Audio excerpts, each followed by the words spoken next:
Gazoblok bu qumdan tayyorlanadi, oxaydan tayyorlanadi va bugun juda kam miqdorda sement qo'shiladi.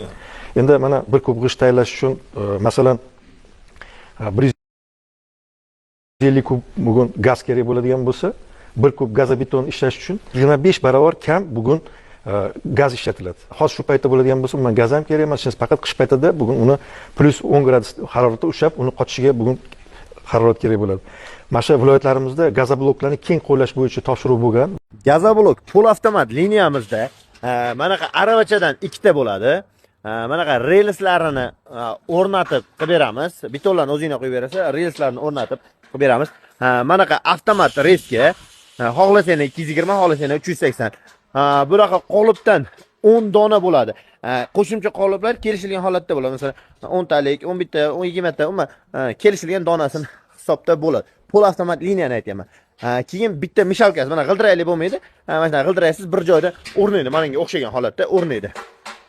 Ikkala tarafda bitta suv yo'nchisi bo'ladi. 1 tonnalik suv motor, shablon, hamma yo'g'i bilan bo'ladi.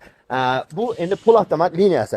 Endi pony avtomat liniyasida manaqa dozatorlik, sementi, qumi, suvi hammasi tarozi orqali bunaqa lentalari, qum ele berishchi manaqa elevatorlari, suv yo'nkislari, mana aqlli katyonlari, u suv olib beradigan 45 tonnalik manaqa silyos bon kerak bo'ladi. Endi hozir bu yerda kichkina qilib qo'yilgan, bu yerda endi uchevni odamlar kelib o'rganish uchun. Shunaqa bo'ladi komplektlar.